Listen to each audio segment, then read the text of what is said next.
Fala pessoal, sejam bem-vindos a mais um Skin in the Game, esse programa da Nord onde a gente fala sobre convicções de investimentos. Estamos trazendo uma convidada que já participou aqui do nosso Skin, nossa grande amiga Luíse Barsi. Ela que é analista CNPI, é sócia fundadora do AGF, conselheira de administração da Eternit, conselheira fiscal da Klabin e também está no comitê de auditoria do IRB. E aí, Lô, tudo bem? Tudo bem, obrigada, Breia, Dani, pelo convite. Um prazer, eu participei do primeiro Skin in the Exatamente, Game. do primeiro. A gente já está chegando no 46. Caraca, que legal, obrigada. E foi um sucesso, muito bom ter aqui. Hoje eu estou aqui com uma nova convidada que vai me ajudar também nas perguntas. A Dani, que é a nossa sócia aqui, analista de ações. E a Dani, tudo bem? Tudo bem, Breia? Tudo bem, Lu? Bem-vinda novamente. Obrigada. Nova não tão nova, né? A galera do YouTube aí já me viu há muito tempo. Ah, tá, mas a gente eu digo... falava de ações, mas hoje eu tô aqui numa roupagem diferente, né? Eu trouxe aí as dúvidas dos assinantes para falar com a Lou sobre mercado e fazer aquelas perguntas que todo mundo quer saber, né? Muito aí é bom. o mais legal. Muito bom. Lô, eu queria começar aqui um pouco, você explicando para o pessoal, né, que vocês têm uma metodologia, a gente estava falando aqui até de algoritmos um pouco antes aqui, vocês têm toda uma metodologia de investir em ações procurando boas pagadoras de dividendos, né?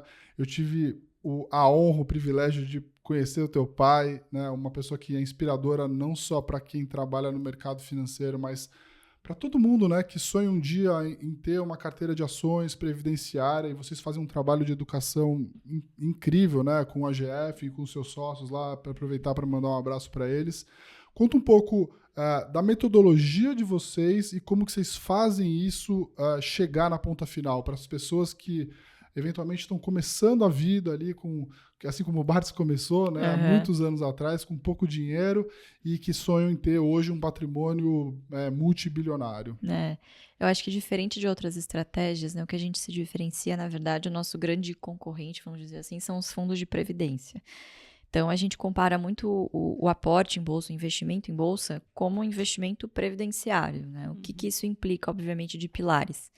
Que seja uma filosofia de longo prazo e que você tenha, obviamente, uma carteira que cresça o seu patrimônio, claro, mas que lá no futuro pague os seus boletos, né? Então, a gente sempre fala que o que paga boleto é renda. Então, ter um patrimônio que gere renda suficiente para você ter uma vida digna e não depender do INSS, né? E a estratégia ela é muito simples, que é também outro fator que eu gosto muito, que é você comprar boas empresas a bons preços que paguem bons dividendos. E esse tipo de estratégia você pode usar em qualquer bolsa do mundo, né? Não tem fronteira nenhuma e também é atemporal. Porque boas empresas a bons preços com bons dividendos você consegue, pelo menos no Brasil, a cada 5 anos a gente tem uma crise, pequenas crises todos os anos, né? Alguns pronunciamentos aí que causam algum reboliço, enfim. E obviamente que boas empresas também acabam sofrendo com isso vez ou outra, que abre aí grandes oportunidades, né? Então é basicamente isso, assim, é muito simples a filosofia, mas claro, a gente sabe que tem muitos desafios também para o investidor, né? O longo prazo em si já é o maior desafio, né? Porque assim, as pessoas têm muita dificuldade de focar, né? Então, vez ou outra vai aparecer um produto que seja sedutor, que é muito mais legal dele falar no barzinho que tem, né? E aí a pessoa acaba perdendo o foco, enfim, ou deixando a ganância falar mais alto, né? Mas, em tese, é uma teoria muito simples, só que com alguns desafios de ser aplicado na prática, né? Mas, enfim, acho que muito depende também do comportamento do investidor, sabe? De uma filosofia de prioridade, de disciplina e de paciência. Sem essas 3 características que são treináveis no indivíduo, né? No agente econômico, assim, é plenamente possível você seguir uma carteira previdenciária. Muito legal isso que você falou de vocês têm a previdência como concorrente, né? É um ponto de vista que, agora que você falou, me deu um insight absurdo, assim, né? Faz a pessoa obrigatoriamente a pensar no longo prazo. Exatamente. Porque quando a gente fala aqui de ações, acho que todos os assinantes que estão nos assistindo falam, pô, acho que ela conversou com o Bruce ou com o time 5 minutinhos antes, né? A gente tem também uma filosofia de boas ações a bons preços. Mas você tá lá diretamente com o investidor pessoa física e a primeira queda dele, né? Os primeiros 10%, 30%, ele já fica, nossa, desesperado, já quer vender. Já que ela começa a fazer aquela conta, talvez você já tenha vivenciado isso, pô, mas os dividendos não estão nem pagando o meu prejuízo aqui, essa conta não está fechando. Agora, se a gente consegue fazer um trabalho do investidor passar a enxergar isso como a própria previdência, Exato. honestamente, eu acho que ele não vende. Talvez ele não queira nem encostar. Que previdência, pelo menos aqui, né, todo mundo que tem, enxerga como algo sagrado. Uhum. Todos os meses, religiosamente, você tem um aporte, que facilita bastante. Exato. E você raramente olha. É uma coisa que, a Dani daqui a 50 anos vai se preocupar com isso. Não é agora. Exatamente. Então, isso é bem legal. E já emendando essa pergunta para você sobre a mentalidade, né? Como que vocês lidam com a pessoa física quando ela passa a ter um movimento de a empresa paga menos dividendos, ou seja, pingou e ela começou a falar, já era, acho que não faz mais sentido. E também quando ela passa por esses momentos de queda, assim, né? Será que todo mundo mesmo encara como oportunidade? A gente sempre fala assim, né? Todo mundo que escuta fala, nossa, que legal, quero fazer, mas pouquíssimos de fato colocam em prática, né? Então sempre perguntam, nossa, mas a estratégia do dividendo está crescendo tanto, não vai chegar num ponto que todo mundo vai fazer essa estratégia? Eu digo, não, gente, veja o que aconteceu agora com taxa de juros, por exemplo. Assim, é um produto que o brasileiro conhece, é um produto que o brasileiro gosta, então, obviamente que houve uma migração de recursos da Bolsa para a renda fixa, né? Mas de fato, assim, de novo, eu acho que depende muito do comportamento desse investidor, né? E ele entender que o dividendo, ele é parte do lucro. Se qualquer coisa acontece com a lucratividade dessa empresa, obviamente, se for uma boa empresa que gere bem os seus recursos, vez ou outra ela vai ter que destinar para outras coisas, para outras prioridades que não o dividendo. Né? Então, a gente sempre fala que existem 2 tipos de empresas que não pagam dividendos. As que não podem e as que não querem no momento. As que não podem, provavelmente por margem muito espremidas, não tem muita geração de caixa forte, enfim, dessas a gente foge. Das que não querem, você tenta entender o porquê. Por que essa empresa não está distribuindo neste momento? Então, vamos para uma TRPL, por exemplo. Pagou dividendos gigantes, né, até 2019, 2020. E entrou ali num período de menores dividendos. Mas por quê? Está num ciclo de investimento muito grande. Os dividendos que foram pagos em 2019 não caíram da árvore. Foram de investimentos de 30 anos atrás. Então, mesmo essas empresas boas pagadoras de dividendo passam por ciclos de investimento para que no futuro você garanta um dividendo sustentável e perene. Né? Então, assim, não é dividendo a qualquer custo. Essa empresa parou de pagar dividendo, eu vendo e já vou para a próxima que está pagando dividendo. O dividendo ele é um pilar fundamental, mas você precisa entender da onde vem esse recurso e por que ele está sendo empregado assim.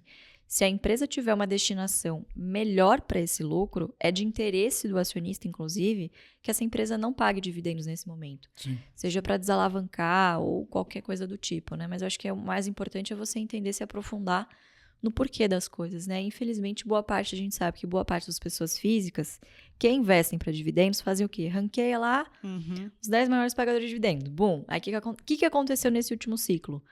Comprou Vale, comprou Gerdau, comprou só a empresa exportadora, que agora está entrando num ciclo reverso de queda das commodities e que, obviamente, não vão conseguir manter aquele alto nível de distribuição de dividendos.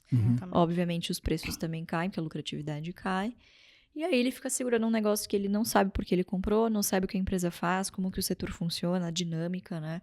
E aí acaba se frustrando. Então, entender o que a empresa faz, um pouquinho de ciclo pelo qual contexto econômico que essa empresa está passando, é muito importante para você entender o porquê e a origem desse dividendo. Né?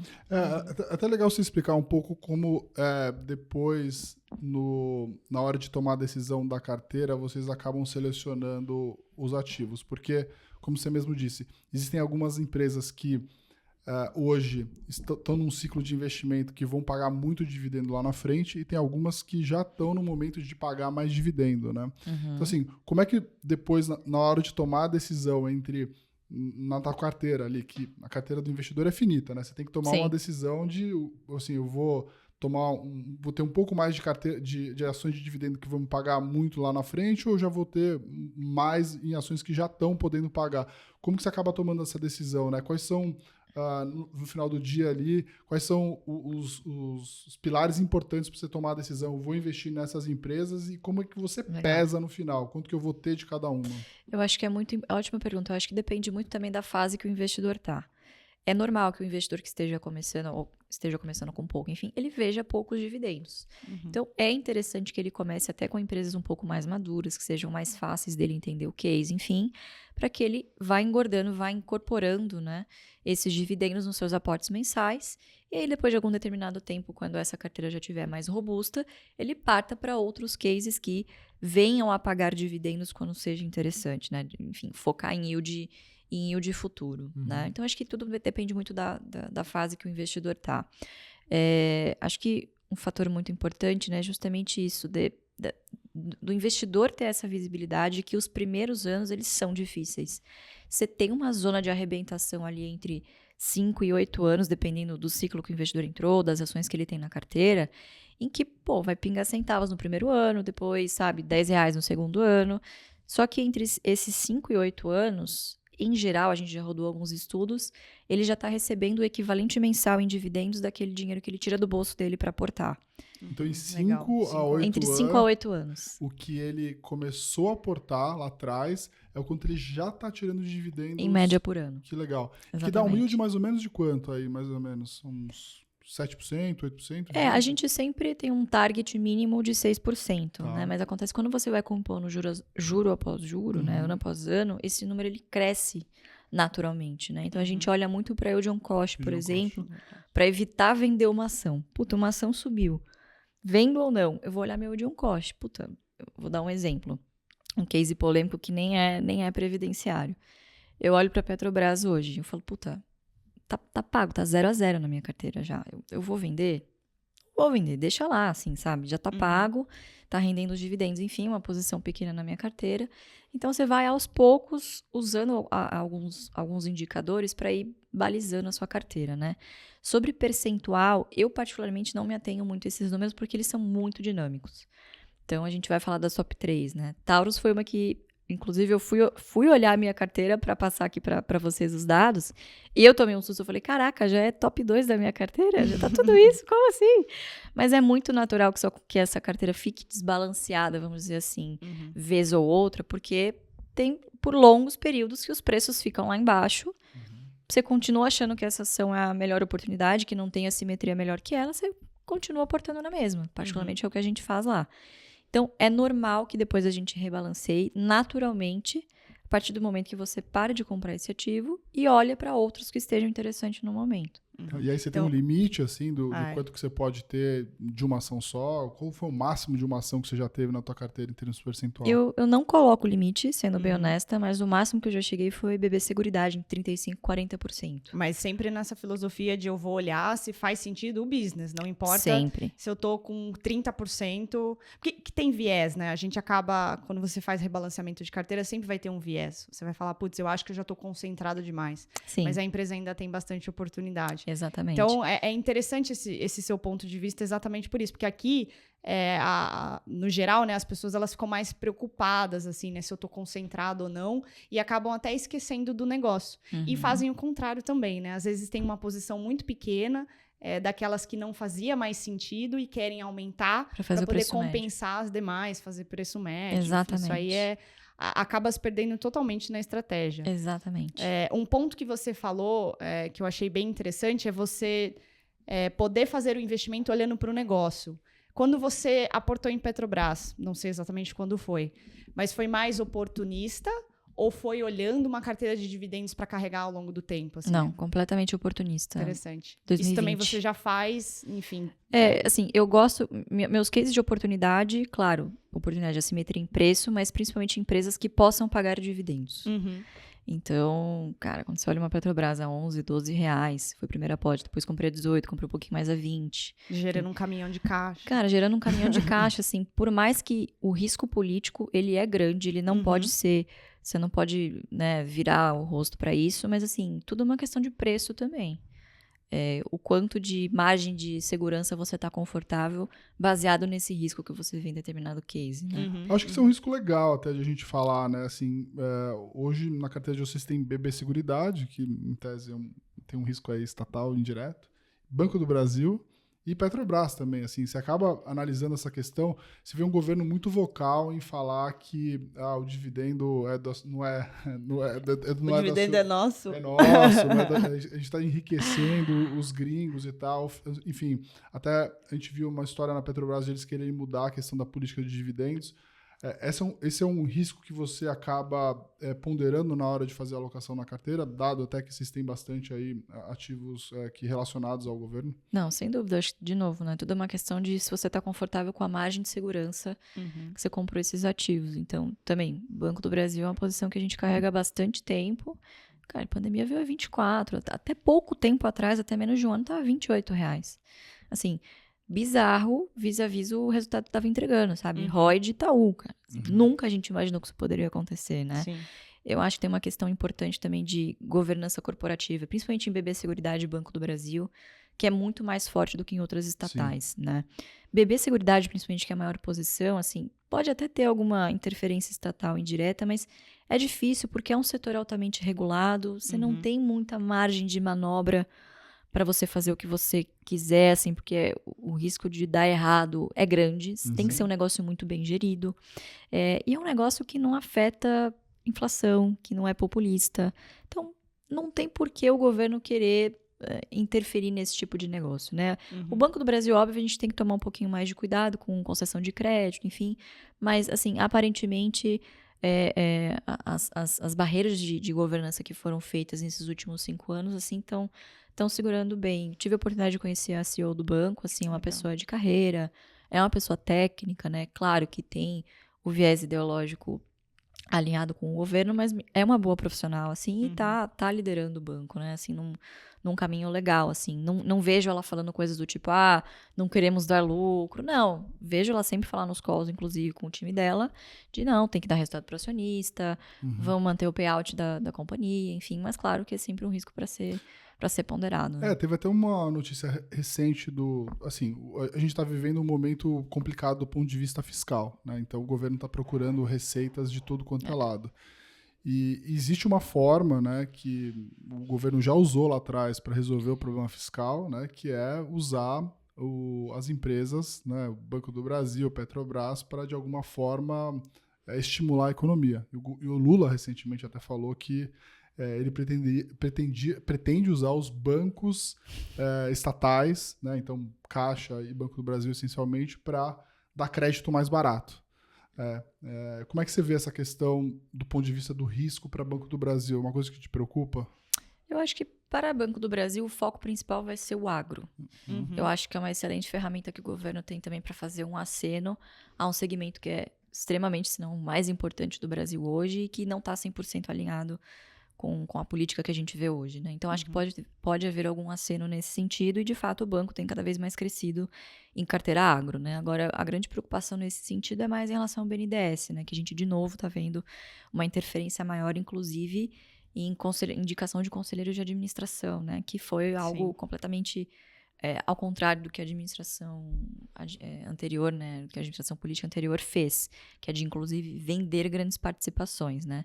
Então, de novo, assim, a gente já viu esse filme de que campeãs nacionais não funciona muito bem, né? Isso causa muitas eficiências no mercado e, claro, que a gente sabe que o risco de corrupção nesse meio é gigantesco, né? Já aconteceu uma vez, porque não aconteceria de novo, né? Então, acho que é algo, sem dúvida, para monitorar, sim. Não, quer ver uma coisa muito bizarra a respeito do BNDES? Eu vou até depois pegar aqui os dados, mas assim, o BNDES tem participação em um monte de empresa. Sim. Tipo, grande, Tupi, gigantesca. que inclusive colocaram polêmica. Né? Ou seja, um Banco Nacional de Desenvolvimento, teoricamente, né, é um banco que deveria não fortalecer grandes empresas. Exatamente. Deveria ser um microempresário ou médio empresário. Eventualmente fazer com que o crédito chegue para uma ponta final ali, né? Do micro até mesmo as pessoas diretamente, né? Talvez as pessoas da camada mais pobre da população. Não, o BNDES, ele lá atrás foi usado como uma máquina de né, de corrupção, comprando participação em grandes empresas, né, e até hoje ele mantém essa participação em grandes empresas, ou seja, não tem nada a ver com desenvolvimento. Para quê? Para depois poder indicar conselheiros nessas empresas, né, e lotear não só empresas públicas, mas também empresas privadas, o que é mais bizarro, né?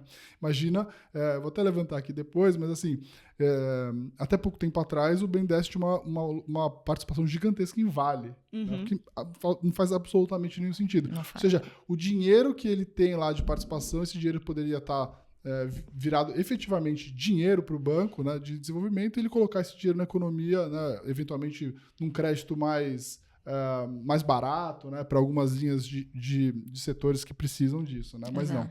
A gente para você ver como a conversa não condiz com a realidade, né? Para eles é até mais interessante, se você for pensar no seu próprio interesse, estar na empresa, enfim, que já roda sozinha, né? Assim, o que as novas adições de conselho vão mudar nos planos futuros da Tupi, assim, não vai mudar em absolutamente nada, né? Exato. E o mercado ficou super estressado quando saiu a notícia, né? A gente conversa bastante com o pessoal da empresa, eles falaram, Dani, até agora, né? Passou um mês, alguns meses, até agora ninguém, não chegou nada, a gente já teve isso no passado. Então, assim, acho que até, eu imagino o Barsi, né, vendo interferência no Banco do Brasil, assim, desculpa, eu já vi algumas vezes esse filme, eu já sei onde isso vai dar, vai acabar em pizza, então, assim, não estou preocupado, né.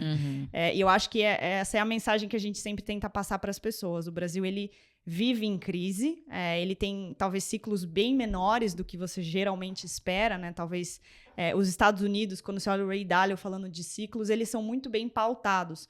Para o Brasil, isso não se respeita de jeito nenhum. Nem se você pegar ciclo presidencial. Você falou 8 anos para você ter uma renda ali do que você aporta. Ou seja, 2 ciclos presidenciais. Será que eu topo vivenciar os 2 ciclos presidenciais? Eu não sei. O próximo já vai pegar o legado desse governo, das decisões de agora. Então, é uma decisão difícil, né? E eu tenho discutido bastante isso com os meus assinantes no quesito de governança. Pô, mas se o meu próprio governo, né, o governo que está lá hoje, ele não me traz essa confiança, como que eu vou imaginar que a governança corporativa das empresas serão capazes de fazer a empresa dar certo? Exatamente. Eu vi a Americanas quebrando, um problemaço de governança corporativa. Eu tive a IRB no passado, eu tive agora a Tokstok, a Light, eu tive muitos outros problemas e talvez a gente vá continuar vivenciando isso. Né? Já estão, a própria Via, né? Antiga Via Varejo, agora Via, Casas Bahia. Quantos esqueletos a gente já não viu saindo daquele armário? Então, até o questionamento, né, que eu faço para você, que o pessoal fala, pô, a Luizy fica perto das empresas. De alguma forma, ela consegue sentir se a governança é fidedigna ou não. Vocês têm hoje proximidade com todos com a gestão das empresas que vocês investem? Vocês sentem confiança na governança corporativa brasileira? Assim, falando das empresas, né, da Bolsa. Olha, não é o ideal, mas já melhorou muito. Eu digo assim, evoluiu muito nos últimos 5 anos, sendo bem honesta, assim. Mas a gente continua vendo episódios, assim, calamitosos em que o acionista minoritário, principalmente, está completamente desprotegido. E aí você vê, por exemplo, algumas linhas de pensamento. Não, sócio é on, porque novo mercado você está protegido. Balela, assim. Todos os últimos casos graves de fraude ou de que os acionistas minoritários foram os mais machucados, foram no novo mercado, inclusive. Então, obviamente que esse é um fator, mas não é o único e exclusivo. Uma coisa que a gente gosta muito de olhar é quem são os controladores. A gente gosta muito de empresa com controle definido, porque você sabe a quem que você deve pedir explicações caso alguma coisa ocorra e para quem que vai ser o cheque caso tenha ali um movimento de follow-on, enfim, uma subscrição, coisas do tipo. Então, eu acho que é uma forma, assim, de você ter um pouco mais de confiança na governança. Você citou o exemplo da Tupi, né? Provavelmente, eles não são a maioria no conselho de administração, não sei agora de cor. Não lembro nem se tem controle definido, mas eu acho que sim. Tem controle definido. Então, você já tem ali mais alguma barreira de governança, porque eles podem falar, gritar, votar contrário, mas eles não têm a maioria no conselho de administração. Vai se fazer à vontade, obviamente, da maioria dos conselheiros ali que foi eleito pelo controlador, né? Então, e a gente que tem se envolvido cada vez mais com ativismo societário, né? Que no Brasil ele ainda é muito confundido com militância. Que é absurdo, né? Não tem nada a ver com militância, não é colocar conselheiro. Já vi, inclusive, um órgão sério, que é a Abrasca, acho que é a Abrasca, depois checar se é a Abrasca, mas acho que é das empresas de capital aberto, querendo vetar, por exemplo, acionista minoritário indicando o conselheiro fiscal. Isso é um absurdo. Sabe? Ah, não, porque às vezes conselheiro minoritário coloca lá, acionista minoritário coloca lá conselheiro para vazar informação, para ter informação privilegiada. Cara, a gente sabe que não funciona assim. Não, completamente errado o sistema, exatamente. Mas assim, evoluiu muito, mas ainda o acionista minoritário, ele tá vulnerável, sem dúvida nenhuma. Então, você prestar atenção a quem você está se associando é um fator extremamente importante, assim. São raras as corporations que a gente tem posição. Raros mesmo, assim, são 2. Sim. Eternit e IRB.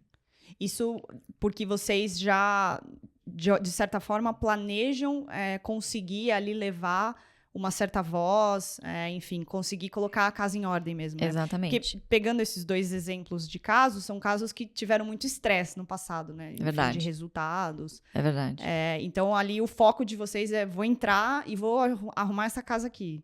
Ajudar, né? Claro que ninguém faz nada sozinho, né? Mas, assim, tentar compor entre acionistas que estão ali dispersos uma certa unidade, vamos dizer assim, né? Porque óbvio que um conselho ele é feito para ter debates, para ter divergências. Mas se você consegue debater e chegar num denominador comum, isso é maravilhoso. Sim. Você ter ali conselheiros que, sabe, pensam no futuro da companhia, que tem esse sentimento de dono, né? Isso a gente vê hoje muito mais na Eternit, principalmente, do que na IRB, que é uma corporation, né? Assim, que a gente sabe que é corporation só no papel, né? Tem 28,5% concentrada em 2 acionistas, né? Que acabam, obviamente, elegendo mais conselheiros, então determinando um pouquinho mais o futuro da companhia. Agora, na Eternit, não. Existe não digo aliança, mas existe uma conversa entre os sócios, né? Então, você tem um sócio lá que tem 25%, Geração Futuro, que é do Lírio Parisotto, com mais 8 ou 10%, e o Barsi lá com 5, 6%. Essas pessoas se conversam, indicam pessoas que acreditam que vão ajudar na governança da companhia, né? E a gente só conseguiu chegar nesse denominador comum, infelizmente, quando a empresa já estava, né? A gente tinha um 4º sócio que tinha muito embate. Então, quando você já não tem alinhamento no topo, cara, tudo que está embaixo é ruim. É muito complicado, né? Então, acho que a Eternit é um grande case, assim, de turnaround mesmo, né? Acabou de fazer a solicitação para sair, né? Vamos esperar que o melhor aconteça aí pro ano que vem. Tem um período, enfim, que o juiz precisa analisar, determinar, enfim, fazer o seu pronunciamento. Mas, assim, foi uma tempestade perfeita. Você teve diversas ações de Ministério Público em relação ao amianto, a mina ficou fechada há um tempo. Que, assim, é difícil você fechar uma mina em 1 ano. Você precisa ter um plano de phase-out, né? E nesse caso em específico, o amianto, ele levanta questões muito mais ideológicas do que necessariamente a preocupação com o meio ambiente e com as pessoas. Tá? Então, assim, você precisa de um plano estruturado para você, obviamente, não deixar aquele produto a esmo. Entende? Então, a empresa precisa se preparar para isso, né? Então, teve todo esse conflito. Pedimos a recuperação judicial como uma forma preventiva, de proteção. Então, troca de matéria-prima nas telhas, né? O fibrocimento, o PP, ele é uma fibra muito mais sensível do que o amianto era. Depois veio a pandemia. Enfim, assim, foi o caos. Então, se não tivesse esse alinhamento societário lá em cima, você não teria, assim, um direcionamento, um foco para a companhia sair dessa situação, né? Passou por 2 subscrições. Então, assim... via de regra, empresas que têm bons controladores, claro, tem que ser um bom controlador, né? Elas tendem a se sair mais fortalecidas assim, a médio e longo prazo. Legal. Lô, vamos falar aqui das principais posições, né? Hoje vocês têm aí essencialmente 3 grandes posições. Queria que você contasse um pouco por que BB Seguridade ainda é a maior posição de vocês, por que vocês gostam tanto desse case. Ai, nossa, BB Seguridade nem deveria falar isso, mas é um caso de amor.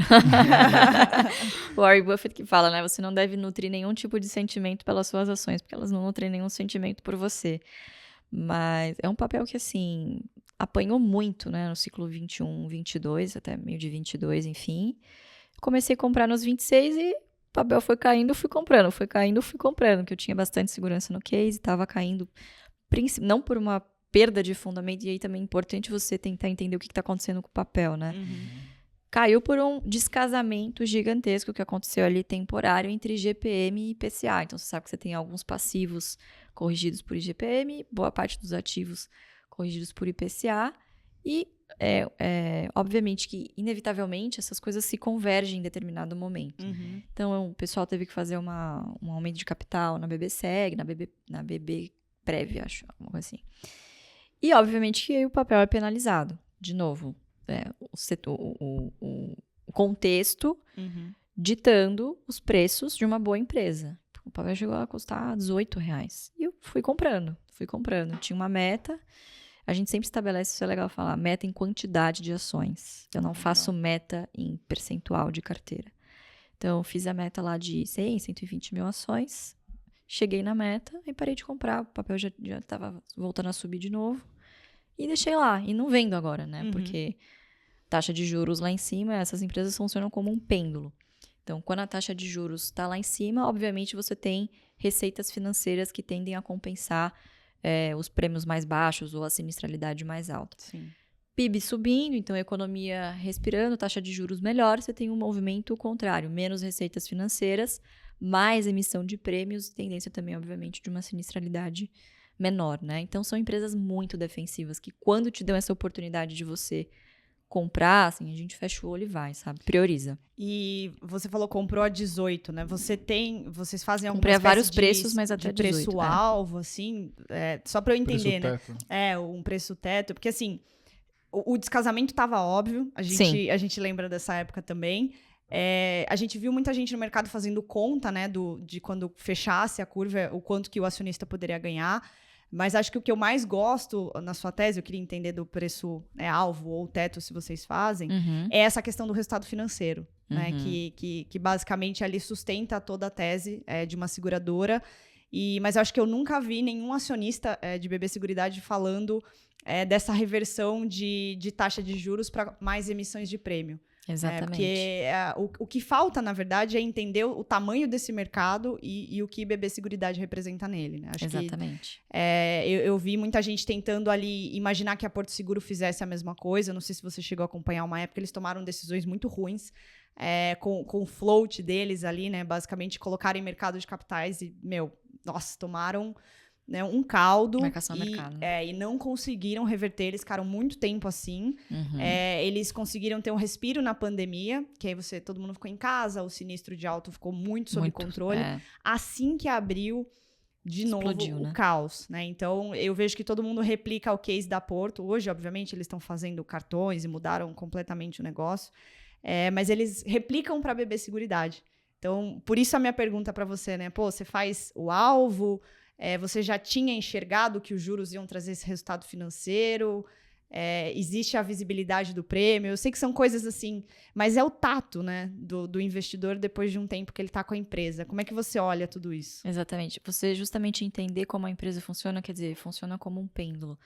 Quer dizer, taxa de juros subir para uma seguradora não é necessariamente ruim. O IPCA algum dia vai acompanhar. Então, assim, vai chegar um momento que não vai ter mais descasamento entre uma e outra e ela vai voltar a pagar a média do que ela pagava antes de dividendos ou mais.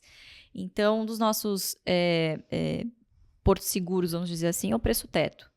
O que a gente olha para tomar a decisão? Claro, o preço-alvo é extremamente importante para você acompanhar, inclusive, métricas de fluxo de caixa descontado. Hoje, vou ser bem honesta com você, a gente usa de terceiros.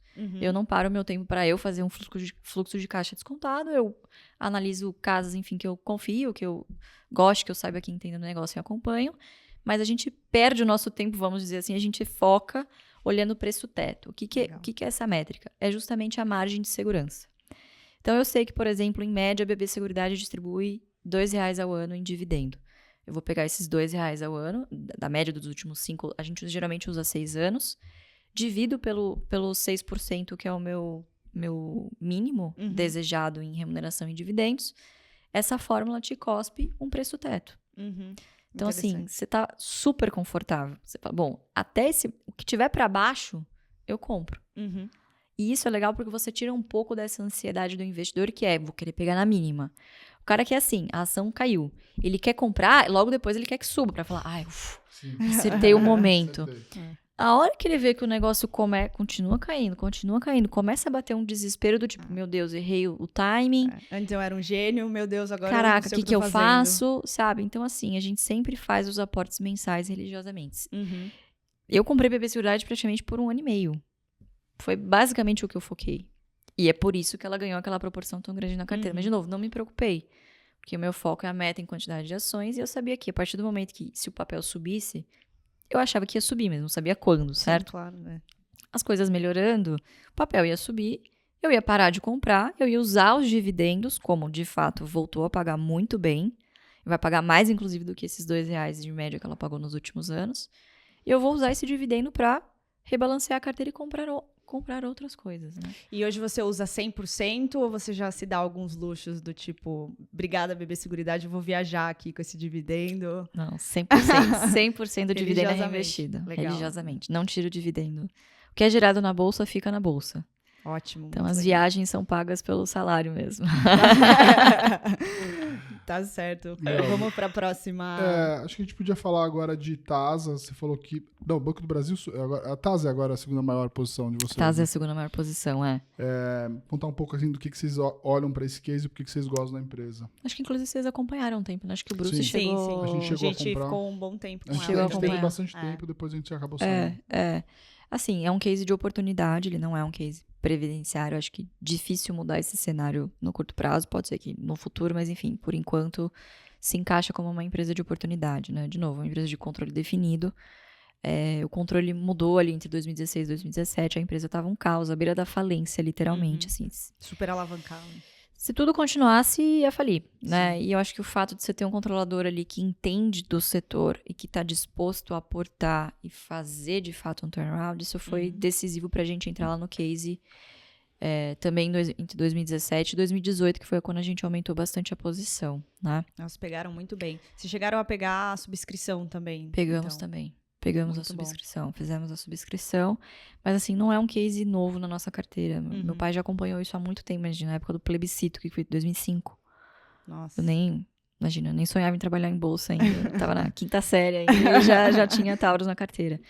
Enfim, também foi uma época bem legal pro papel, enfim, mas de lá pra cá, assim, o negócio só degringolou, diversos equívocos de gestão, assim, que quase colocaram o case em jogo, né? A gente foi visitar, sabendo que havia tido uma mudança de controle, a gente bateu lá na porta e falou, posso visitar?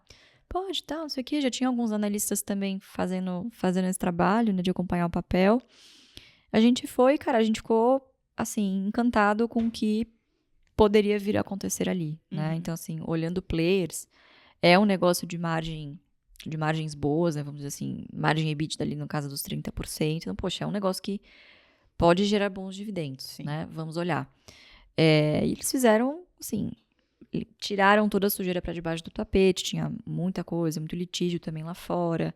E o principal foco foi arrumar o produto e a reputação no nome da empresa, né? Então, assim, foi um desafio gigantesco também de saneamento das dívidas, recomposição ali, né, de todo o capital da companhia, teve seguidos aportes, enfim. E o negócio meio que saiu, assim, teve uma ajuda, obviamente, também de mercado doméstico, né, que era um pouco mais pró-armamentos, sim, né? Sim. Mas acho que não foi isso que mexeu o ponteiro. O que mexeu o ponteiro mesmo foi de 2020 a 2022. Você teve uma coisa bizarra na demanda americana, que é o que dita o jogo nesse setor, de demanda por armamentos, né? Então, você teve pandemia, depois teve eleição, enfim, tudo isso aflora muito o mercado americano, que é o que dita as regras do jogo, né? Então, assim, hoje, quando você para comparar os resultados da companhia, você acha que tá uma porcaria, mas aqui 21 e 20... Semana, saiu, né? acho, 26 milhões. Assim, 2022 dificilmente vai se repetir tão cedo. É comparação muito difícil, Muito né? difícil. Então... Você tem que fazer a comparação entre trimestres. Que, assim, foi mais um trimestre difícil. Você tem, assim, um limbo jurídico na regulamentação no Brasil. Então, tá praticamente tudo paralisado até que algumas questões do decreto se resolvam, né? Então, basicamente, a empresa tá funcionando com o mercado externo. Mercado americano voltando para uma demanda mais normalizada e agora o foco é no futuro. Onde que está o futuro?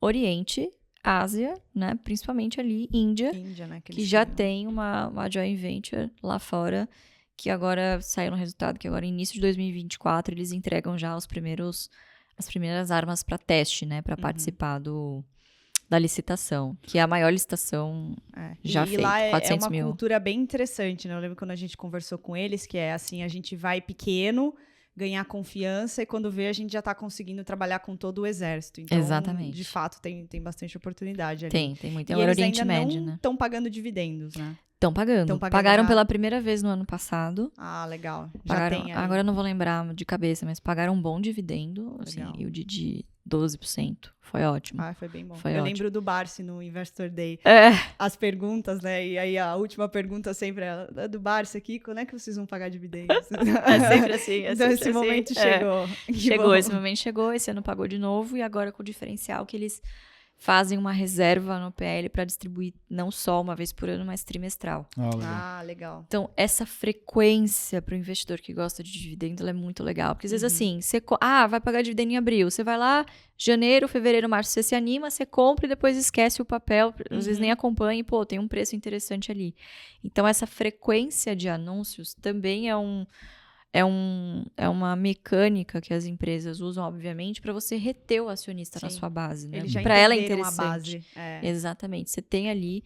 E eu acho que assim, os acionistas de Taurus, eles têm que entender no que eles estão investindo, né? É também um negócio cíclico, mas que assim, tem muito crescimento para destravar daqui para frente, né? Sim. Então, assim, é um case atípico aí das top 3, porque ele é oportunidade, não é carteira previdenciária. Mas continuamos firmes e fortes aí. Legal. Ô, Lô, eu queria saber hoje, né, assim, como é que funciona essa questão para vocês de geração de ideias, geração de novos cases, né? Se é o Barsi que chega para você e fala assim, olha, tô achando que essa ação aqui vale a pena visitar, ou se são vocês que levam ele depois. Como é que funciona o dia a dia de vocês nessa parte, desde gerar uma nova ideia de uma empresa, porque provavelmente ele já deve ter todas as empresas dele planilhadas na cabeça, Sim, né? Então sim. ele só fica olhando talvez o preço e fala assim, olha, acho que esse ativo que eu gosto bastante talvez chegou no preço que eu gosto. Né? Como é que funciona essa relação e como é que vocês quanto ele se envolve nessa decisão aí de vocês do AGF? Não, é engraçado isso, né? Porque assim, ele é o gestor da carteira dele, quem mexe é ele, a estratégia dele, enfim. Mas de vez em quando eu falo, pô, pai, tô olhando pra isso aqui, você não quer que eu te apresente? Quer ir lá conhecer? Ele, não, vai lá conhecer, depois você me fala o que você achou, tal. A última dessa que aconteceu foi Caixa Seguridade.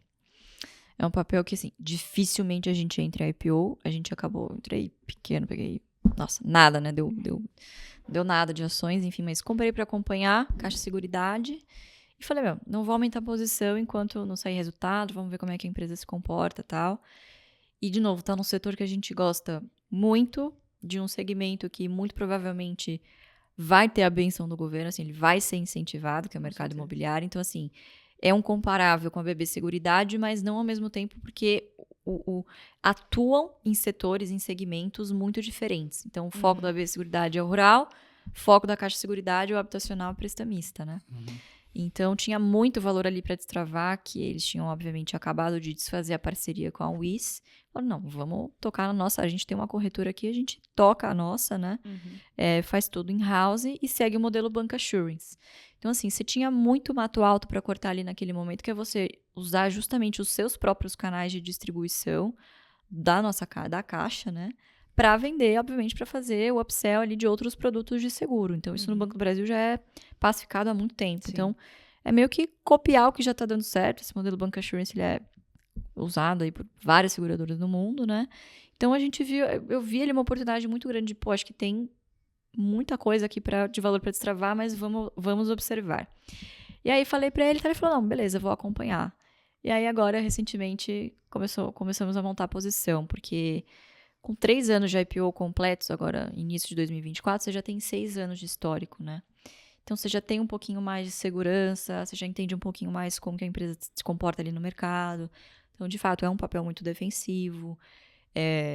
80% do capital social é caixa. Então, assim, eles têm todo o interesse de distribuir dividendos. Já soltaram, inclusive, que há a intenção de distribuir dividendos trimestrais a partir do ano que vem. Então, geralmente esses cases novos, assim, sou eu que estudo e levo para ele, aí ele decide se ele quer embarcar ou não. Então, E esse quanto foi o tempo mais você recente. acaba gastando aí do teu dia a dia, assim? Porque hoje você tem um negócio aí que é a UGF, que é um baita sucesso.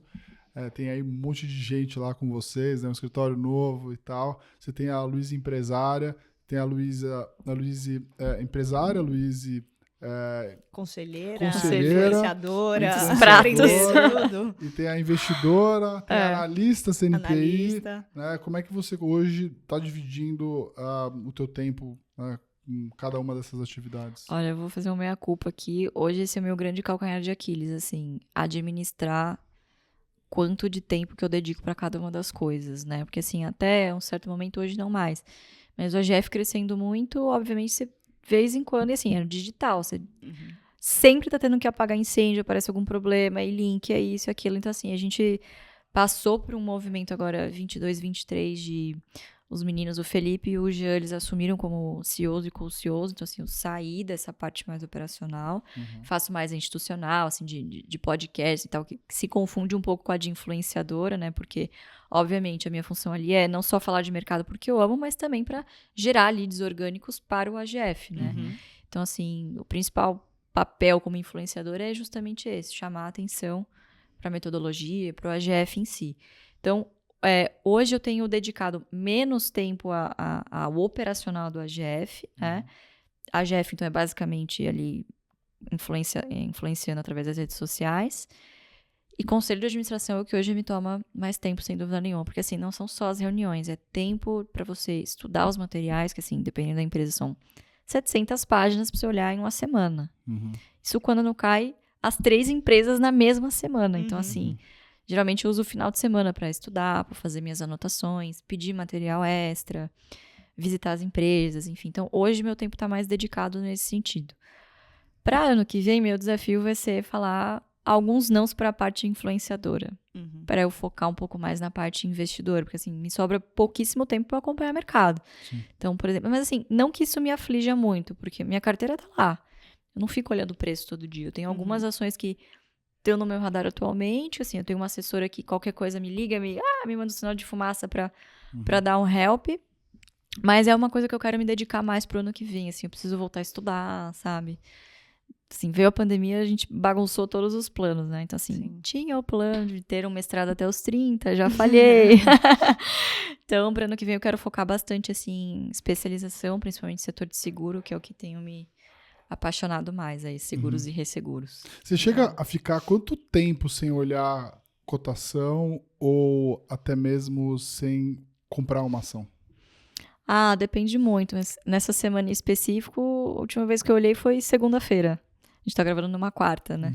Então, parece o Alcoólicos Anônimos. Faz 2 dias que eu não olho cotação, né? Mas, assim, não é bem isso que me aflige. É o tempo de ler balanço, por exemplo. Hoje eu tenho tempo de ler, assim, fazer uma leitura, sabe? Mais meio que dinâmica. diagonal, mais dinâmica, ler os highlights e tal. Mas não é isso que eu gosto de fazer. Eu gosto de imprimir o ITR. Eu não leio o press release. Press release Ali vai muito colocar o que tá o bonito, que tá bonito, né? Lógico. E na hora você já sabe que você precisa achar o que tá feio, porque ali vai Você ter que ir pega o mais embaixo. ITR, já destrincha ali DRE, BP, fluxo de caixa, já vai ali nas notas explicativas que te interessam. E, obviamente, para isso você precisa de um pouco mais de tempo, né? Então, é porque eu quero me dedicar no que vem, assim. Ô, Lô, Legal. aproveitando esse ponto, que eu acho que é muito legal a gente falar, tá? Há quanto tempo você já investe? Você já é investidora? Desde 2008. Desde 2008. Então, E o pessoal entrou 15 aí ano anos. passado e tá desesperado, né? 15 anos. O cara que tá pensando, a gente fala sempre cara, né? Agora, Tá tudo hoje bem, Breia. cancela. Tá tudo bem. Cancelar. É difícil, né? Mas pensa o seguinte, né? Eu tô começando, imagina que eu tô começando hoje, sou jovem, tenho 18 anos, tô querendo começar a investir na bolsa, né? Qual o caminho você acha que a pessoa deveria perseguir para daqui 15 anos ter a bagagem e experiência que você tem hoje para ser não só uma grande investidora, mas uma grande analista e também até mesmo uma conselheira, né? Trabalhar no mercado financeiro ou ser um investidor? As duas coisas. Eu acho que, assim, não existe teoria sem a prática. Então, assim, eu sempre falo que o mercado ele é muito democrático porque ele não tá nem aí se eu sou filha do Barça ou não. A pessoa que tá do outro lado comprando ou vendendo para mim, através da B3, ela quer lucro, quer resultado, certo? Então, o que vai determinar se você vai ser bem sucedido, na verdade, em qualquer aspecto da vida, é você entregar bons resultados. como que você entrega bons resultados? Eu não vejo isso sem você estudar muito. Então, assim, não necessariamente você precisa fazer uma graduação, um um MBA, enfim, em mercado financeiro, mas você ter o hábito e o interesse, por exemplo, sei lá, estudar para um jovem, por exemplo, meia hora por dia. Cara, você vai ficando um pouquinho melhor a cada dia. Quando você chegar no final do ano, você olha para trás e fala, nossa, eu já sei muito mais do que eu sabia quando eu comecei a estudar. Sim. Então, isso... composto, Exatamente. Composto. Exatamente. E hoje, assim, o acesso à informação, ele tá muito mais fácil. Tão mais fácil do que era quando eu comecei, quando o Barsi começou. Gente, assim, só de YouTube, as pessoas hoje usam redes sociais, né, para 3 coisas, basicamente: entretenimento, inspiracional e educação. Então, saber filtrar muito bem de quem que você tá recebendo essa informação, claro, tem que ser uma informação de confiança, e estudar um pouquinho por dia, assim, não tem muito segredo. E ir aplicando isso aos poucos, né? Então, assim, não adianta você também ficar na teoria e não começar. Então, reserva ali, cara, nem que seja R$50 pra você... Sabe quando você vai entrar numa piscina gelada? Você não vai pular, tem gente que pula de uma vez. Eu já não sou assim, eu prefiro colocar o dedinho, aí você vai se ambientando, papapá, quando você já vê, você já tá dentro da água e já tá acostumado com a temperatura, sabe? Sim. Então, é assim, é não se jogar do avião sem saber abrir o paraquedas, né? Saber fazer isso direitinho. É muito legal essa questão de você pensar com as próprias mãos, né? Que é você pensar... Você pode estudar ações durante 5, 10 anos. Se você nunca comprar suas próprias ações, você não vai se obrigar a entender os movimentos. Às vezes você tem convicções muito fortes sobre um ativo e você vai tomar uma porrada muito grande. Isso vai te fazer um pouco mais humilde. Eu acho que essa é uma coisa até legal que eu indico para algumas pessoas, né? Eu fiz isso... Eu tenho um afilhado de 12 anos, eu invisto por conta própria porque ele não tem capacidade ainda. Mas eu tenho um primo de 18 anos, né, que ele falou, pô, eu vejo que você trabalha no mercado financeiro, queria começar a investir e tal, mas ele mora fora, né? Então eu falei assim, vou fazer o seguinte, eu vou te dar 1.000 euros, você abre uma conta numa corretora, a gente tem aqui uma carteira global, né? Então você lê tudo que o analista de ações globais indicou e você escolhe 3 ações que você acha que são boas, tá? E também eu gostaria que você testasse e procurasse em outros lugares. Eu comprei uma assinatura de uma outra casa gringa para ele assinar. E falei assim, olha, lê lá também o que eles falam, escolhe 2 ações para você começar a... Primeira coisa que você vai fazer, pega os 1.000, não compra os 1.000, compra 500. E depois a gente discute o que vai acontecer, né? E ele ficou muito nessa ânsia de comprar logo os 1.000. Porque ele só via os negócios subindo, subindo, subindo. Aí ele comprou todos os 1.000. E aí, obviamente, depois que você acaba com todo o seu caixa, o negócio começa a despencar. Sempre assim. De Murphy. Né? É sempre assim. Mas eu acho que é uma sugestão legal que eu dou para as pessoas, principalmente para você que tem um filho, um irmão e tal. Assim, se você puder, né, prover isso, dá um dinheiro na mão dele, faz ele abrir uma conta e começar a se desafiar, né, a entender o que está acontecendo no mercado, a entender um pouco do balanço, acompanhar as notícias daquela empresa, acompanhar menos cotação e talvez mais notícia e mais resultado, entender as dinâmicas daquela própria empresa, né? Até mesmo comprar aquelas ações de empresas que você tem uma relação duradoura. Se você entende o porquê que você tem a relação com aquela empresa tão duradoura, né, talvez você entenda como que aquela empresa ganha dinheiro e aí sim você vai entender depois o porquê que faz sentido comprar ela naquele preço A ou B, né? Essa é uma sugestão legal que eu dou para as pessoas fazerem em casa. E é importante fazer isso porque agora as pessoas, elas não conseguem prestar atenção nas coisas.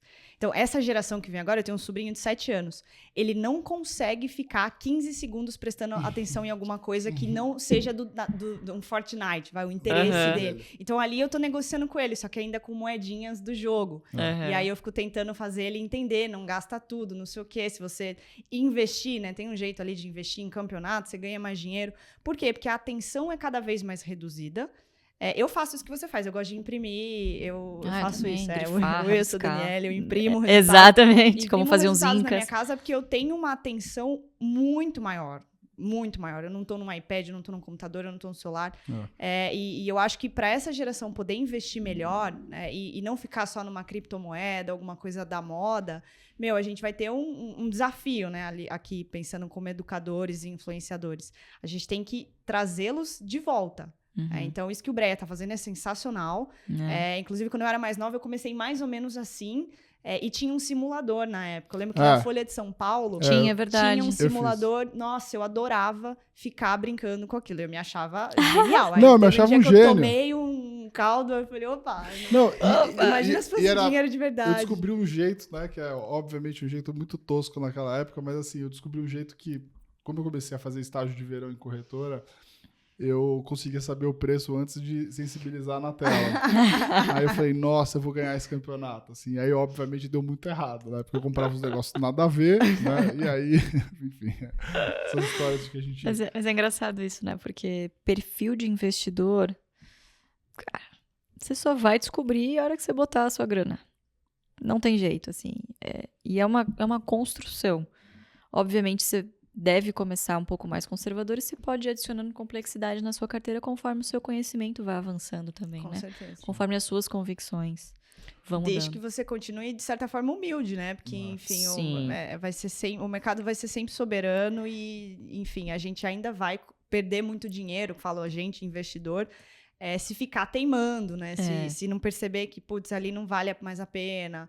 A gente percebe a dificuldade das pessoas em realizar algum prejuízo, Nossa, né? Tem isso é o pior. um apego.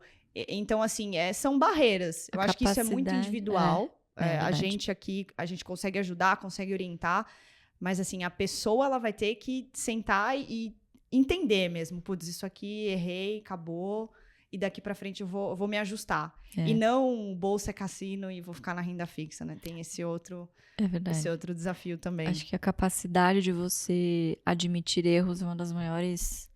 mais difíceis. Nossa, assim, investidor que tem isso e admite o erro, joga a toalha, vende... Você lembra de alguma dessas, assim, que você falou, puta, eu apostei nessa ação durante muito tempo, eu tava errado, resisti a admitir meu erro e acabei perdendo meu dinheiro, até mesmo... BRF foi assim, cara. E eu tava numa época que eu já assinava as carteiras de uma corretora, então eu ficava muito restrita. Então, assim, falei, vou olhar para outras coisas, né? Assim, totalmente fora da estratégia. E aí, foi numa época que, assim, tinha um embate lá no conselho de administração e tal, as ações, vieram de 45 para 30 e poucos. Falei, nossa, não, imagina, cara. Aí você fica ouvindo o pessoal de meio, eu ficava na mesa. Então, não, imagina, isso aqui é caro demais, isso aqui é porque fulano me falou isso, né? Você entra nessa pilha, né? Se você começa a ouvir todo mundo ao seu redor. Falei, cara, quer saber? Vou montar uma posição. Montei. Assim, não deu uma semana, veio a operação carne fraca, depois veio não sei o quê, assim, caos no setor. Aí o papel foi para uns 16, 15, 16 reais. Comecei a fazer o preço médio, né? Claro, não foi ladeira abaixo, não. Eu fui fazendo o preço médio pra... Falei, cara, quando chegou lá embaixo, eu falei, pra eu baixar esse preço médio aqui, eu vou ter que botar um caminhão de dinheiro num negócio que já era pra eu ter vendido, que eu não sei nem o que eu tô fazendo aqui, não tenho confiança no case, não sei quando isso aqui vai se recuperar, se vai se recuperar. Então eu falei, quer saber? Arranquei o band-aid, preju, e assim, por um bom tempo ficou patinando, né? Então, às vezes você não quer admitir um erro, quer ficar fazendo preço médio, quando tem outras coisas tão interessantes quanto, que provavelmente vão dar certo e que não estão recebendo ali a sua atenção e, poxa, tem capacidade de fazer você recuperar o que você perdeu e muito mais, né? Com certeza. Ô, Lô, vou fazer uma pergunta mais polêmica agora. Tá? Diga. Vocês que têm essa disciplina de procurar dividendos, né? Existem outras formas de você procurar dividendos além de ações que pagam dividendos, que seriam, por exemplo, fundos imobiliários, né? E vocês têm, né, já disseram algumas vezes assim, puta, a gente não gosta de fundo imobiliário, a gente nunca viu, né, nenhum Warren Buffett ficar rico com fundo imobiliário, né? O pessoal fica bravo. Fica bravo, né? Então, assim... Fica bravo, gente. Você já chegou a ter algum fundo imobiliário e por que vocês não gostam tanto de fundo imobiliário hoje? Se a gente fala... Não é falar mal, gente. Assim, a gente já teve, obviamente, experiências com fundo imobiliário, né? Mas, assim, quando você compara com o potencial de multiplicação de resultados, tanto de patrimônio quanto de dividendos, assim, não há nada igual às ações. Então, pra gente é meio que uma perda de foco, entende? O setor imobiliário já é um setor que a gente, por natureza da estratégia, não investe. Então, assim, não tem sentido investir. O único motivo seria o dividendo mensal. Então, assim, não é uma tese forte que para de pé, entendeu? Pra gente. Então, assim, nada pessoal. Eu sei que tem muita gente que gosta, mas, assim, se algum dia der algum soluço, como já deu, né, no passado, enfim. Bom, legal. Agora, fundo imobiliário não distribui mais mensal. E aí? Eu duvido que boa parte desses investidores que hoje são convictos em fundos imobiliários continuem. Sim. Então, assim, você não namora alguém só porque ela é bonita ou bonito, né? Você tem que ter diversas outras qualidades. Sim. Então, assim, se você entrou, legal, o dividendo é um fator, mas, pô, eu gosto do setor imobiliário, não quero concentrar tudo num grande imobilizado, prefiro diversificar.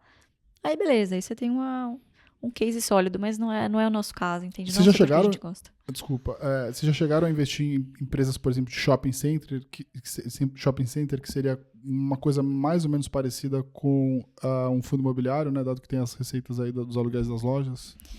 Não. De shopping, não. De shopping a gente nunca teve. Eu já tive um FII, inclusive, que é ligado ao agro. Era um gestor amigo meu, enfim, que trabalhava comigo. Ele falou, pô, compra isso aqui.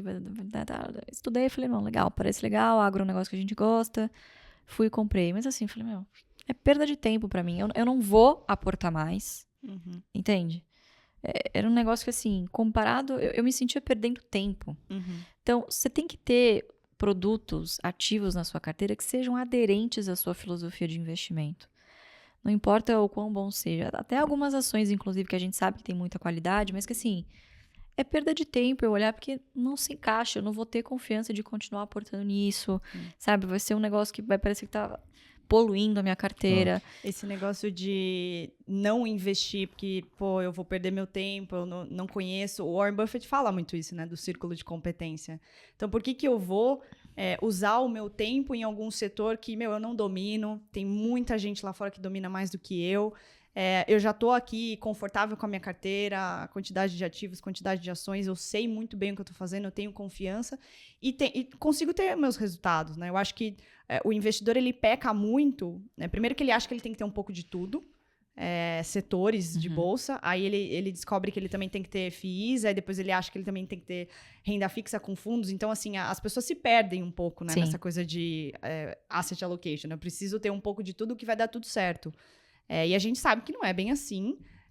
E eu percebo que respeitar o seu ciclo de competência vale muito mais a pena. Assim, eu não domino esse setor, eu entendo que esse setor não faz sentido para minha estratégia e tudo bem. É a mesma humildade que a gente tem que ter de quando a gente arranca o band-aid de uma ação que tá, assim, acabou. O asset allocation, ele começa pelo que você não quer na sua carteira. Exatamente. É o filtro mais fácil de você fazer. Exatamente. Então, fundos imobiliários não entram. E assim, acho que até as pessoas me perguntam, né, assim, Bré, você investe em fundos imobiliários? Eu já investi, eu descobri que não faz sentido para mim. Exatamente. Para mim, Renato, para o meu perfil, para o meu momento de vida. As pessoas falam assim, Renato, você investe em ações de dividendo? Posso falar a real? Eu acho que a maioria das pessoas físicas deveria fazer o que a Luísa faz, que é assim, invariavelmente, empresas que pagam muito dividendo são empresas que vão ter menos problemas ao longo do tempo. É uma seleção natural, tá? Agora, assim, Renato, dado que eu tenho o privilégio de trabalhar numa empresa de investimentos, tenho 20 analistas aqui cobrindo ações, tenho uma visão de longuíssimo prazo, invisto no mercado há mais de 20 anos, ou seja, aguento volatilidade, não estou preocupado em uma carteira previdenciária que vai me pagar um dividendo lá na frente. Eu prefiro investir em ações de valor. Não necessariamente até as ações de valor que eu tenho lá, elas não pagam dividendo. Algumas até pagam bons dividendos. Então, é só uma questão... As pessoas levam muito pro pessoal, né? Muito. Mas é uma questão de estilo de vida. Chateia, galera. É uma questão de estilo de vida, de perfil, né? Eu já tive ações de dividendo, já tive fundos imobiliários. Hoje, dado o meu perfil, dado as minhas experiências, prefiro ter uma carteira mais voltada para ganhos de capital no longo prazo. Né? E eu acho que se as pessoas que viram o podcast até agora, ou verão cortes, enfim, se elas puderem sair daqui com uma única mensagem, eu diria que a mensagem... O ouro foi entregue no começo, né? Assim, você precisa enxergar a sua carteira de ações como um fundo de previdência. Exatamente. Eu gosto de ser aquela pessoa que sai com o ouro de alguma conversa, né? E eu diria que acho que até o momento, além de 50 ouros, eu acho que o primeiro foi logo no começo, né? A gente precisa encarar a gente não sabe forma. fazer podcast, o ouro tem que ser no final. Ficar aqui até claro aqui. que não, a gente tudo já no início. entregou e a gente tá só esmiuçando agora, entendeu? Então, quem já viu até agora já se aproveitou, enfim, bastante da conversa, né? Eu tenho uma pergunta que os meus assinantes fizeram bastante, que é o interesse em entender como é que é a vida de uma conselheira, né? Assim, onde dorme, o que come, acorda, chega lá e fala, tá errado. Como é que são as discussões, né? Obviamente, o que você puder abrir? E como é que você, de fato, sente que está fazendo a diferença lá dentro? Legal. Bom, primeiro, né, existem algumas diferenças de competências entre alguns órgãos de governança corporativa. Então, o topo, obviamente, é o Conselho de Administração, que responde ao órgão máximo, que é a Assembleia de Acionistas. Então, todos esses indivíduos estão lá em colegiado, indicados por acionistas, certo? É essas pessoas que esse colegiado responde. Qual que é o objetivo? É principalmente o estratégico e de médio e longo prazo. Então, os executivos, eles dizem como, né? E o Conselho de Administração determina onde a gente quer chegar. Então, o executivo é a parte mais mão na massa e conselheiro é mais aquela coisa de direcionamento, principalmente de estratégias de longo prazo, né? Então, onde queremos chegar? E aí, obviamente, deliberam as sugestões que os executivos trazem a conselho para falar, olha, vamos chegar lá, beleza, assim, assim, assim, assado. Esse é o plano, né? Mais ou menos isso. Claro, também analisa balanço, você aconselha em outros quesitos, você se ocupa principalmente da sucessão das principais lideranças, remuneração dos executivos, orçamento, né? Então, tudo que vai ditar ali curto, médio e longo prazo, mas muito mais um direcionamento, foco estratégico.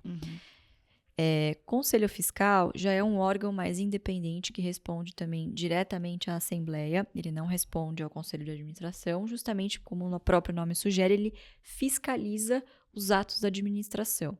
Então, você não toma nenhuma decisão prospectiva. Na verdade, você olha o passado, você fala, legal, olha, acionista, está aprovado isso daqui, eu acho que esse balanço ele está fidedigno com todas as regras do IFRS, está fidedigno com as políticas da empresa, não vi nenhuma... não consegui enxergar pelos documentos que me foram disponibilizados nenhum tipo de fraude, nem nada que o acionista precisa se preocupar nesse momento. E manda esses documentos, obviamente, para aprovação do acionista. Então, o Conselho Fiscal, ele só olha passado. Ele raramente toma algumas decisões, salvo quando vai ter algum evento que deva ser analisado em assembleia, né? E você tem alguns outros comitês, que são comitês de assessoramento de conselho de administração. Então, o principal deles é o comitê de auditoria, que pode ser ou não estatutário. Quando estatutário, obviamente, você tem algumas responsabilidades extras no seu CPF, mas basicamente olha mais com foco em auditoria interna, né? Então, controles internos, reclamações que possam chegar não só de fora, mas também entre colaboradores, enfim. Então, tem muito mais esse papel de dar subsídios para que o Conselho de Administração vote a favor ou não das sugestões dos executivos, né? Então, são funções, assim, um pouquinho distintas, mas, via de regra, você chega lá através da Assembleia de Acionistas, né? Alguns comitês, principalmente quando é um comitê de auditoria estatutário, você tem ali alguns independentes, que você passa, obviamente, na empresa séria, você faz uma triagem, então, você faz um processo seletivo mesmo, entrevista essas pessoas e vê quem tem mais fit ali cultural, enfim, de conhecimentos, né, que pode dar alguma aplicabilidade para o comitê de auditoria. Legal, bem legal. Ô, Lô, queria que você passasse um pouco de sentimento, assim, né? A gente já passou por vários momentos bons e ruins de mercado, e a Bolsa esse ano deu aí um comecinho de alegria pra galera e depois devolveu praticamente tudo, né? Como que tá teu sentimento, assim, você olhando hoje pra Bolsa, você fala assim, nossa, assim, isso aqui é uma oportunidade da vida, até contar um pouco, assim, talvez... O teu pai com uma lupa até muito mais ampla, né? E assim, como que tá o sentimento do Barsi hoje em relação às opções que a gente tem na Bolsa brasileira? Legal essa pergunta, porque assim, eu acho que o fato do Barsi olhar com o binóculo e a maioria das pessoas estarem olhando com a lupa, né?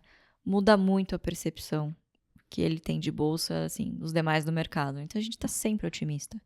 Que a gente sempre olha, assim, o ultimate goal, né? Assim, qual que é o objetivo final. Pô, se você olhar para o Brasil, assim, tem tudo para fazer ainda, né? Claro, entre altos e baixos, mais baixos do que altos, mas assim, a gente tá melhor hoje do que estava 10 anos atrás, se você olhar, né?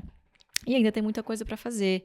Você tem empresas centenárias aqui que, pô, vão continuar existindo, muito provavelmente. Você tem novos negócios surgindo que são muito legais.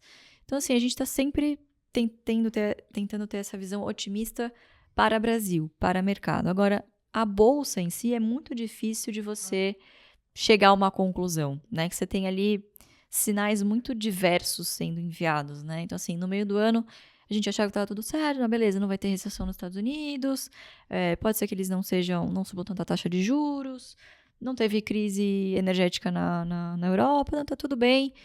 E teve ali, né, algum compasso ali em termos de política fiscal. Cara, do nada, em 3 meses, parece que tudo mudou e agora tá todo mundo pessimista. Então, eu tendo a geralmente fazer o contrário do que a maioria do mercado tá pensando. Juro, é assim. A maioria do mercado tá pessimista. Então, eu tô otimista. Que bom, agora eu compro. É isso. É basicamente isso, assim. Porque é muito difícil você tentar acertar e você tentar fazer qualquer análise, assim, em linha reta, sabe? Não necessariamente uma coisa acontece e a bolsa vai explodir de repente, né? Você precisa de uma série de fatores, de uma série de gatilhos para serem ativados para os ativos andarem, né? Sim. Então, hoje você imagina, por exemplo, quem tem capacidade de fazer o ponteiro mudar aqui na bolsa são os estrangeiros, né? Institucionais, enfim. O que um estrangeiro vai fazer aqui com essa taxa de juros de longo prazo lá nos Estados Unidos altíssima, recorde? Tem porquê hoje.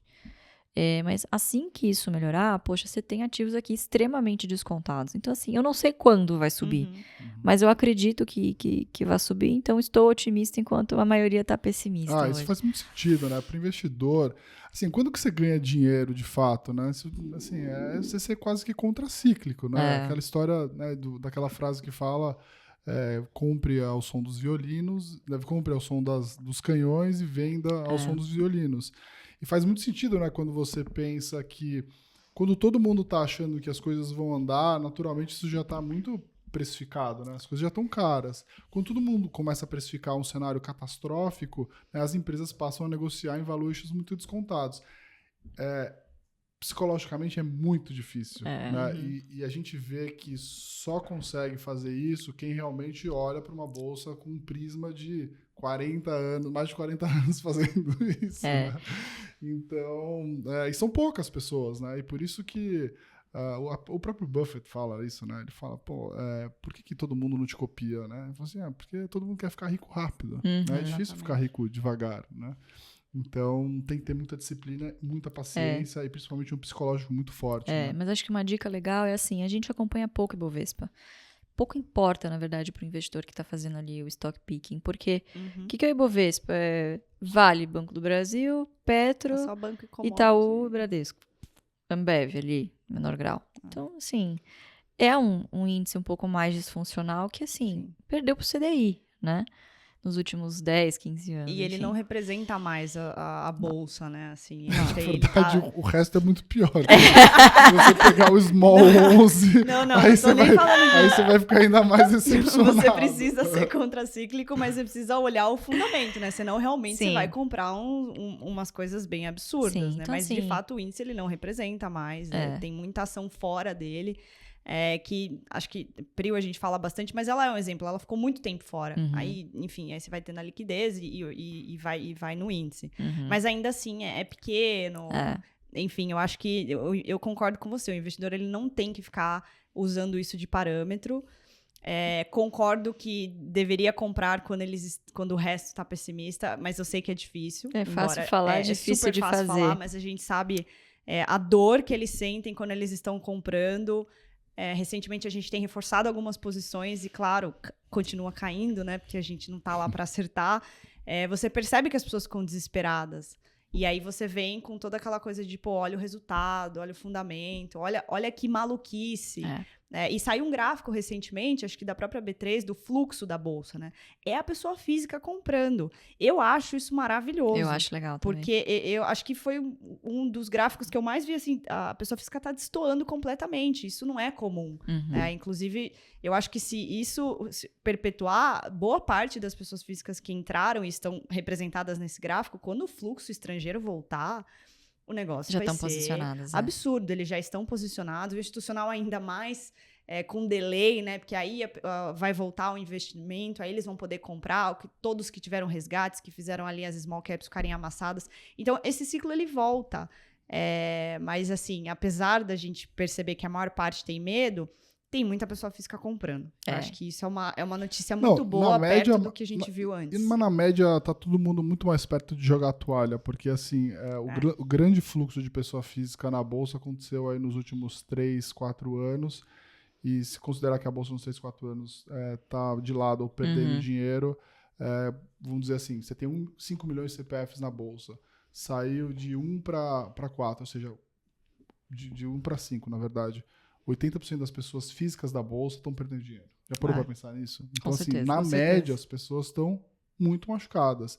E estão muito mais próximas de jogar a toalha e descobriram que... Na verdade, muita gente entrou sem poder entrar, né? Acho que é o Não efeito Nubank também, né? Deu uma... Não, mas não é nem só isso. O problema é o seguinte, quando você tem taxa de juros de 2%, realmente as pessoas foram obrigadas, e mesmo sem perfil, a entrar na Bolsa. Sim. Ou foram jogadas lá. As pessoas foram, de alguma forma, direcionadas para um perfil de ativo que muita gente não tem esse perfil para estar. Né? Investir em ações não é fácil. Se fosse fácil, todo mundo fazia. Né? Exatamente. E provavelmente as coisas já estariam no preço. Né? Assim, é só ver o que acontece com a Bolsa Americana. Né? Ela, ao contrário da Bolsa brasileira, ela está craudiada. A pessoa física não deixa a Bolsa Americana cair. Ela cai 5%, o pessoal compra. E assim vai, né? Mas eu acho que é muito legal também o trabalho que a Alô faz de ensinar as pessoas, de ter realmente skin in the game, né? Que a gente é um programa total skin in the game, onde as pessoas falam sobre o seu jeito de investir, as ações que gostam, né? Eu acho que a gente podia terminar aqui o nosso programa falando só de mais um último case, que é Banco do Brasil, que vocês ainda têm. Banco do Brasil é uma ação que vocês já têm há bastante tempo, fizeram um golaço. Quando eu ouvi a Alô falando que tinha Banco do Brasil que ela gostava, eu falava, ela é maluca. Mas ela estava muito certa. Como a maioria das vezes ela está muito certa e eu que estava errado. Então, assim, Banco do Brasil hoje ainda é uma posição relevante de vocês. Por que vocês gostam do banco? É uma questão mais de dividendos? Você acha que os dividendos podem ser crescentes no médio e longo prazo? É uma posição que vocês ainda carregam? Acho que assim, falando bem porcamente, é um banco que se quebrar, quer dizer que o Brasil já foi embora junto, né? Então, eu não diria inquebrável, porque tudo pode acontecer, né? A gente nunca tem que jogar essas coisas no universo que voltam, né? Mas é um banco que já quebrou, inclusive, e teve que ser resgatado, né?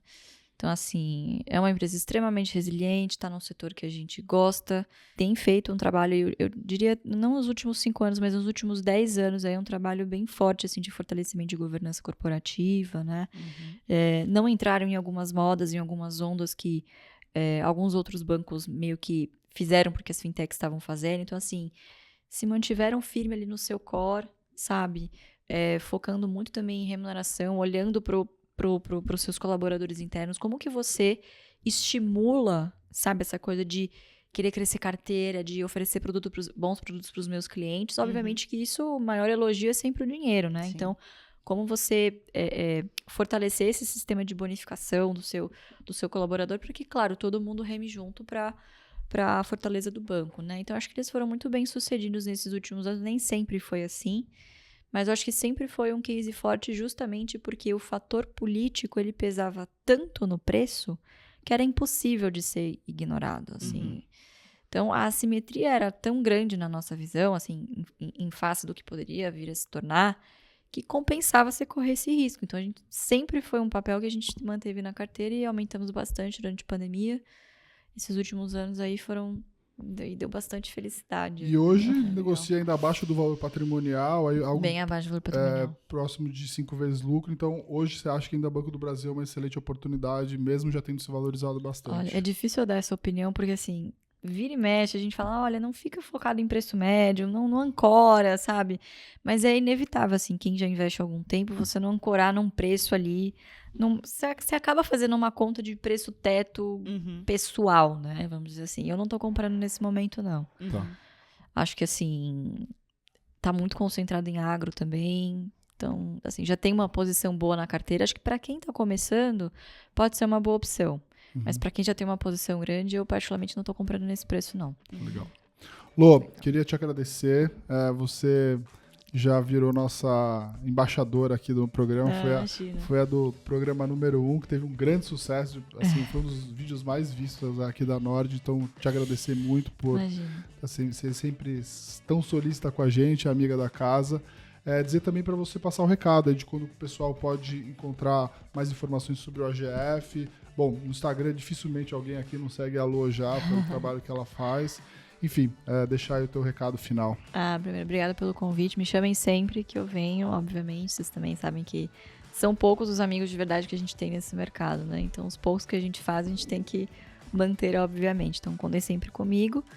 Para quem ainda não conhece o trabalho, enfim, quiser acompanhar um pouquinho mais de perto, tô principalmente no Instagram, luiz.barci, ou do Ações Garantem o Futuro, que é @Ações Garantem. A gente tá também no YouTube e no TikTok. TikTok? Você tá no TikTok já? Entrei no TikTok. Mas você tá fazendo dancinhas? Mas tem dancinhas? Claro! Imagina eu chegando no conselho. Gente, curtam meu vídeo lá no TikTok. Tô aqui no conselho. Vim aqui fazer uma reunião. É sempre as mesmas, né? Sempre não é assim? É sempre assim, tem um negócio assim. Não, gente, A não. Dani tá no TikTok. Agora eu também tô no TikTok, viu, pessoal? Tô lá colocando todos os vídeos legais que a gente faz aqui de cortes e outros vídeos também, então também me sigam. Dani, muito obrigado aí por ter me ajudado aqui nas perguntas. Agradecer também ao pessoal que chegou aqui até o final. Não esqueçam de subscrever o canal, ativar o sininho, tudo aquilo que vocês já sabem. Esse vídeo vai ao ar toda terça-feira, às 5 da tarde. E a gente volta no próximo programa. Um grande abraço para todos vocês e até!